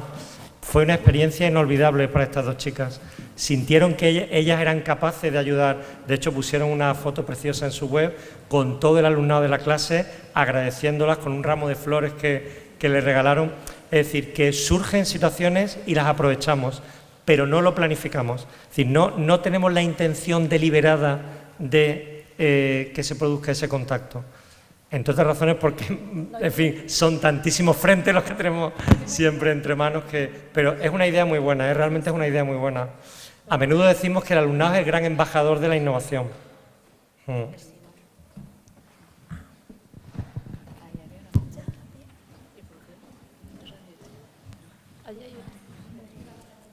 Vale. Pues nada, mi pregunta era... yo pensaba que la compañera iba a hacer esa pregunta, pero se ha hablado de profesores nuevos que llegan a vuestro centro. Yo voy a ser un profesor nuevo ya mismo y a lo mejor me gustaría mucho aplicar ese tipo de metodología, pero a no ser que tenga mucha suerte, voy a acabar en otro tipo de instituto donde no se llevan a cabo. ¿Cómo podría hacer, cómo ha sido vuestro proceso de coordinar o de llevar a cabo eso? Imagino que ha sido difícil, ¿no? ¿Qué se puede aprender de eso? A la hora de yo, por ejemplo, en un futuro, si quiero aplicar esas metodologías, ponerlas en funcionamiento. Pues mira, yo lo primero que te recomendaría es que empezaras haciendo los cursos de dirección, porque, por desgracia, la experiencia nos ha demostrado que o asumen las riendas del centro o no hay otra. Hay una frase de Castoriadis que a mí me gusta mucho, que dice: o descansar o ser libres. Para ser libre no queda más remedio que remangarse y hay que hacer lo que estamos haciendo allí el equipo de docentes. Creo que hoy por hoy la única opción viable es asumir la dirección del centro con un equipo comprometido, obviamente, ¿no? En este sentido, yo te animaría, conozco cada vez más docentes que se lo están planteando y realmente, a pesar de que es agotadora la experiencia, al mismo tiempo es muy enriquecedora, ¿eh? Entonces, ¿no sería, tú crees, viable hacerlo a nivel de un departamento solo? ¿No? Tendría que ser una cosa mucho más, o sea, a nivel de centro, ¿no? Tendría que estar en el plan. Nunca se debe abandonar, hombre. No te rindas, tú llegas. Porque la realidad es que sí que siempre se puede. Está esa escuela vieja, ¿no? Como bueno, por así decirlo, ¿no? Y el problema que planteaban las madres, ¿no? Por ejemplo, se tienen que llegar a eso, a hacer plataformas ciudadanas, pues, para pedir que en esa clase, sí, a lo mejor de entre los propios profesores se pudiera. Pasa que te encuentras con quizá esa reticencia, ¿no? Por parte de los... Pero normalmente también se pueden hacer cosas, nunca hay que rendirse, hay que empezar y desde ahí siempre se logra. Nosotros, yo recuerdo cuando empezamos, que cuando nosotros nos conocimos, yo era asesora de formación del centro de profesorado y José María estaba en un centro y él estaba tirando del DFEIE, el Departamento de Formación y Evaluación, formación, DFEIE, bueno, la sigla, innovación y formación, innovación, investigación. Formación, evaluación, innovación. Formación, evaluación e innovación educativa, eso es. Y ellos estaban trabajando en una formación en centro y eran un grupo de docentes que estaban trabajando con sus alumnos de una manera diferente. Y aquello calaba. Y poco a poco, el primer año empezaron unos poquitos y luego fueron más. Y al final, aquí está él, con el equipo y con todo, que quiero decir que se empieza, uno se va rodando y no hay que abandonar, hay que estar ahí. Que siempre va a ser bueno para ti porque pensamos que de esta manera tampoco te aburres. que muchas veces decimos que estamos quemados, pero es que si abrimos las páginas y decimos, niños, el libro de la página tal y el ejercicio 8, es que eso nos aburrimos hasta nosotros en ocasiones. Entonces pensamos que esta es una manera de sentirnos más vivos. Claro que estamos agotados y no te da tiempo en muchas ocasiones, pero creemos en ello, creemos que se logran cosas y creemos que se pueden hacer cosas. Y para eso, indiscutiblemente, es no rendirse desde el principio. Que te toca con 2, que te toca con 3. Yo creo que todos los que estamos en un inicio hemos estado haciendo cosas en solitario al principio y luego al final te vas uniendo, tienes la suerte de encontrar gente. Y ahora mismo yo, por ejemplo, repito, porque no tengo mucho tiempo de formarme, pero de tener tiempo todo lo que estoy aprendiendo en este momento, ¿no? Pero ellos, sé que a nivel de con Twitter, con Facebook, ellos han trabajado muchísimo y se han sentido muy unidos a mucha gente. Ha sido como un claustro que ha hecho que muchos docentes estuviesen funcionando desde la innovación y apoyándose unos con otros, y han colaborado de una manera un poco diferente, y ha hecho que se vayan transformando y están tomando riendas de centro y están en este momento, además es que lo estáis haciendo, muchos de ellos. ¿Habéis oído hablar de LEAVE? Por eso te lo decía. Mira, esto a lo que se refiere Aurora es que no quería extenderme mucho, pero es una constatación clara de que el camino es asumir la dirección, entendiendo dirección por un equipo siempre. Realmente yo creo que ya estamos en una fase de la transformación de la escuela en la que ese francotirador o ese grupito pequeño que está intentando cambiar su práctica o en solitario o con poco respaldo del centro, difícilmente va a producir un cambio relevante, y en general a lo más que puedes aspirar es a que te consideren el friki del instituto, que por cierto es un estatus que cuesta mucho alcanzar, ¿eh? Lo bueno de que te consideren el friki es que te dejan en paz, y entonces ya has ganado mucho, pero la capacidad real de producir un cambio relevante en el aprendizaje del alumnado realmente es pequeña, ¿eh? Es pequeña. Yo lo que te recomendaría es que si tú de verdad quieres hacer eso, empieces a prestarle atención a la gente que vas conociendo, a los docentes que vas conociendo, y vayas pensando en la posibilidad de montar un equipo directivo y directamente dar el paso de llevar un centro y empezar a aplicar, de hacer realidad el tipo de escuela en el que tú creas. Eso es lo que yo te recomendaría. Buenas tardes, noche ya. Yo en primer lugar quería agradeceros vuestra presencia. Creo que hacéis una aportación muy grande por vuestra implicación, no solamente al equipo docente, sino también a los padres. Habéis tenido mucha suerte en ese sentido, creo. La tenemos. Y enhorabuena también a estos pequeños, grandes jóvenes. Y mi pregunta es, cuando decís que hay otros institutos que hacen visitas y tal, entiendo que esas visitas no son por nada, es decir, entiendo que hay otros institutos o otros colegios que pueden estar interesados en implantar vuestro mismo proceso, que está, como tú bien dices, incluido todo en norma, ¿no? Todo está basado en norma. Entonces, ¿cuáles son los hándicaps o los problemas que se plantean en estos institutos para no poder llevarlo a cabo? ¿Es porque no cuentan con el apoyo de los padres? ¿Es porque no se atreven, porque no tienen un buen equipo docente? ¿Por ese mismo miedo? ¿Cuáles son los problemas que se plantean? ¿Os han planteado? Porque yo estoy cansada. Sí, gracias. Bueno, mira, las razones son múltiples. Primero, cambiar de una manera relevante el centro en el que trabajas implica necesariamente asumir un desgaste a nivel de convivencia con los compañeros. Tienes que creer mucho en que merece la pena ese cambio para asumir ese desgaste, porque no olvidemos, somos una cultura mediterránea, las relaciones sociales pesan mucho en nuestra identidad y no es fácil convivir con climas enrarecidos, y hay que dar por hecho que vamos a romper la cultura escolar del profesorado y que su resistencia va a ser natural. O sea, lo raro sería que no se resistieran. Entonces, claro, ahí encontramos un primer choque. El caso que ha comentado Aurora es real, ¿eh? Yo tuve la suerte en El Palo de que digamos, el equipo directivo nos dejaba hacer mucho a los que estábamos intentando introducir cambios metodológicos en la manera de evaluar. En este sentido es esencial que haya o una implicación o como mínimo un apoyo del equipo directivo del centro. Esto es fundamental porque si no, ese desgaste se convierte ya en enfrentamiento permanente con los que toman las decisiones y esto sencillamente no es viable. O sea, lo primero que yo creo que hay que plantearse es ver cómo conseguimos la implicación del equipo directivo en la transformación de la escuela y en última instancia, lo que le he comentado a él, asumir la dirección del centro. Luego, hay que ser conscientes de otra realidad. Un rechazo habitual procede del alumnado y las familias que tienen éxito escolar. Y la razón es muy sencilla. Cuando un chico o una chica ha encontrado la fórmula que le funciona para que le vaya bien en la escuela, que de repente le retiren esa fórmula y le propongan una diferente, como mínimo produce temores, ¿no? Como mínimo. Y a veces rechazo frontal. Nosotros hemos tenido familias allí que no han visto clara esta manera de trabajar y han preferido marcharse del centro y nosotros lo entendemos perfectamente. Nos parece algo completamente natural, ¿no?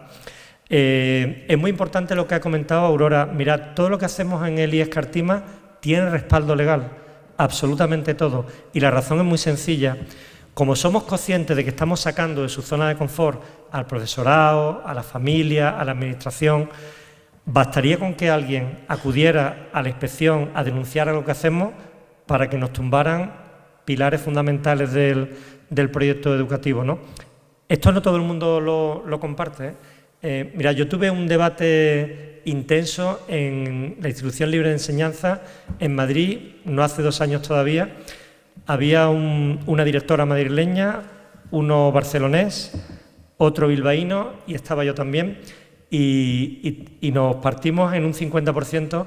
Había quien consideraba que la innovación de verdad implica ir más allá del marco legal y estamos los que pensamos que o se hace el cambio desde dentro o el riesgo de que te tumben todo el esfuerzo es altísimo, ¿no?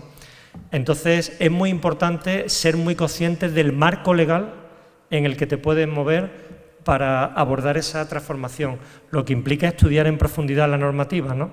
Y nosotros, nuestra experiencia es que la inspección ha dejado de ser un obstáculo para el cambio de la escuela. Esto no todo el mundo lo comparte tampoco, pero a nosotros la verdad es que nos están dejando hacer cosas francamente diferentes. Nosotros no tenemos un departamento de matemáticas, otro de inglés, otro de lengua, y esto solo ha sido posible porque al final la inspección ha aprobado esa estructura de departamentos, ¿no? Y cada vez hay más, bueno, habéis tenido un inspector aquí esta tarde, ¿no? Cada vez hay más inspectores e inspectoras que apoyan procesos de cambio en la escuela, ¿no?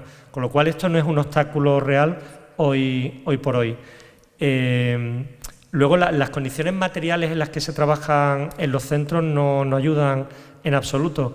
Lo normal es que esa carestía de recursos juegue en contra del cambio, ¿no? Y que pongamos más el acento en demandarle a la administración recursos materiales y humanos que en plantearnos qué podemos hacer nosotros, ¿no? A menudo la pregunta debe ser ¿qué puedo hacer con lo que tengo? Antes de qué podría hacer si me dieran. De hecho, me estoy acordando ahora de una cosa que... ¿Conocéis a Jordi Adel? ¿Os suena Jordi Adel? Bueno, sabéis que es un referente en innovación en España. Me acuerdo que cuando estábamos desayunando el último día de aquel debate en la ILE, en Madrid, le sorprendía a algunos de los que estaban allí en la mesa, le sorprendía las condiciones materiales en las que trabajamos en el IES Cartima. Y dijo Jordi Adel, dice, no os sorprendáis, es natural. Si les dieran condiciones mejores que a los demás, seguro que alguien utilizaría el argumento, claro, si tienen dotación TIC, y así lo hago yo también. Dice, no, lo que están haciendo con ellos es comprobar si son capaces de hacer esto con las mismas condiciones que los demás. Y yo no lo hubiera explicado mejor. Jordi, que es muy fino, lo explicó perfectamente. Es literalmente eso lo que está ocurriendo. A ver si somos capaces de hacer esto trabajando como un centro más.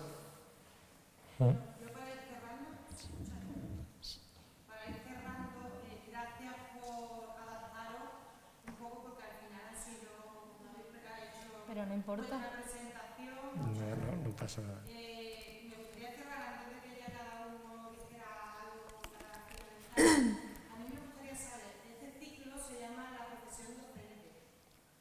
Este ciclo de docencia. A mí me gustaría saber, desde el punto de vista de la familia, ¿qué características consideráis para ser un buen docente? Desde el punto de vista de los estudiantes, ¿qué cosas no os parece que debe de tener un docente? ¿Qué nos gusta de los docentes?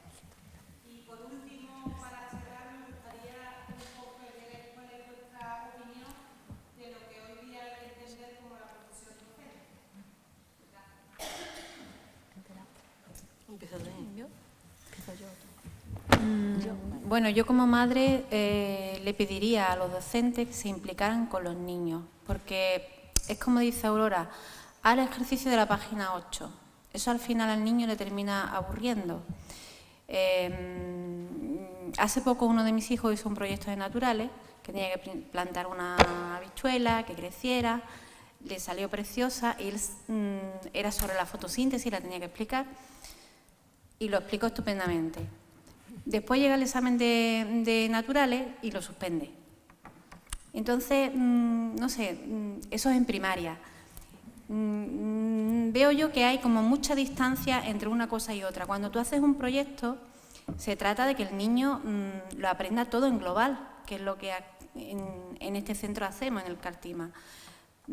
Pero en primaria, como haces un proyecto, pero es como una ayuda a la nota o algo para subir la nota, o no implica, el profesor no tiene una implicación en el proyecto, y eso a los niños y a los padres pues hace como que se distancien mucho de la asignatura.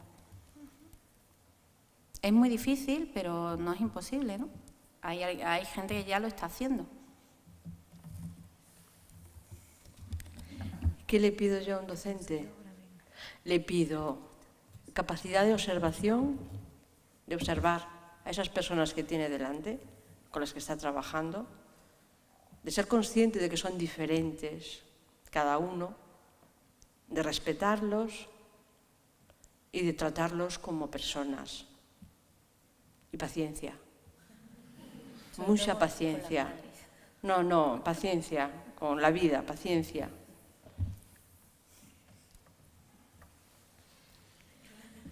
¿Tú? ¿Qué no os gusta de los profesores? ¿Yo? Ay. Apagamos la cámara, esto no se va a ver. Pues creo que no. A mí por lo menos no me gusta que no tengan empatía, porque si tú ahora una persona que le cuesta mucho trabajo hacer una cosa, la machaque, le diga, ¿y por qué no has hecho esto? En vez de intentar ayudarle, a mostrarle no me sale la palabra, otra forma, un poco nervioso, pues más o menos que sean muy estrictos con personas que a lo mejor ellos mismos saben que les cuesta, pero como que pasan de ello y todo eso. Pero creo que eso no solamente es culpa de los profesores, porque los profesores, ellos intentan que todos trabajen, sino que nosotros mismos, los alumnos, tenemos que decir, pues venga, tenemos que hacer esto, y todos nos juntemos y digamos, venga, vamos a hacerlo. Hombre, también hay situaciones en las que el trabajo en grupo, pues va a haber alguien seguro que no quiera hacer del trabajo. Pues tú, ¿cómo intentas tirar de esa persona? Pues lo primero es, los profesores a lo mejor no me gusta que digan, pues hacerlo vosotros, y que el que no haga nada, pues lo pone en el portfolio y tiene un 0. Yo qué sé, yo pienso que a lo mejor deberían decirle algo para que intente trabajar más o algo. Exacto, que anime al alumno que no trabaja o que no quiere trabajar, que lo anime a hacerlo, porque si tú dices, si no hace nada, ponlo en el portfolio, es que alguien realmente no ayuda, tiene que animarlo a que haga algo. A mí lo que tampoco me gusta es que un profesor sea el típico profesor serio, que llega a la clase y por pestaña te pone un parte. Me gusta que tenga su rollillo, tampoco puede ser siempre risa, porque si no, la clase es un descontrol. Tampoco me gustan los profesores que, por ejemplo, no te dan apuntes. Me refiero a que lo explican todo oral, todo rápido, no apuntan nada a la pizarra, no te dicen copia esto, copia la definición de esto, porque es que creo que ni ellos se enteran de lo que dicen.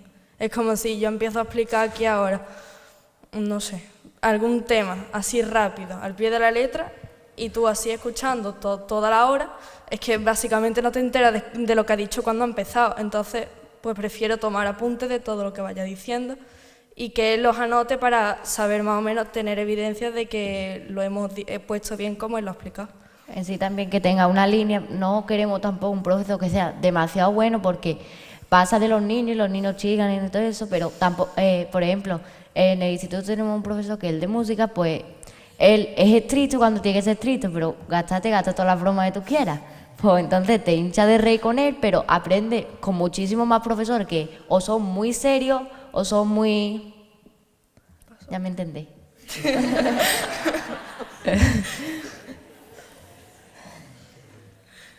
¿Algo más? ¿Queréis añadir algo más? ¿Quieres añadir algo? Pues yo creo que tiene que creer en el aprendizaje. Lo primero, tiene que creer en el aprendizaje y eso empieza por sí mismo. Tiene que estar siempre en formación. Tiene que ser un buen profesional y tiene que ser empático. Sin empatía, cuando se está educando, es imposible. Para mí eso es lo principal.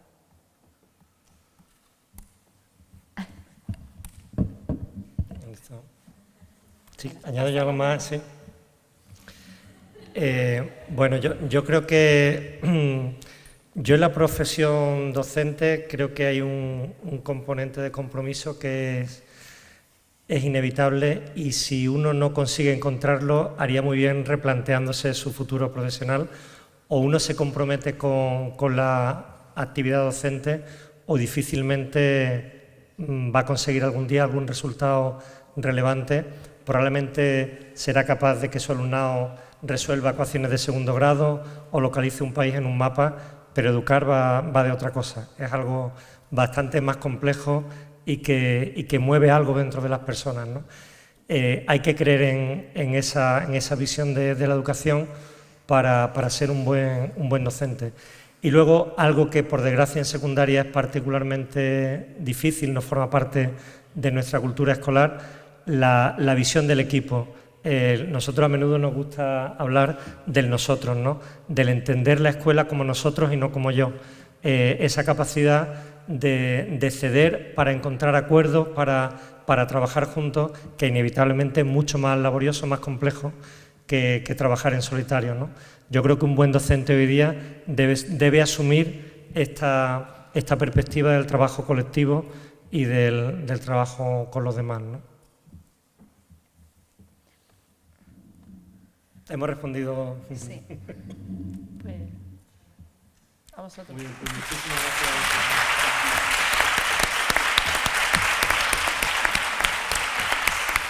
A mí me encanta.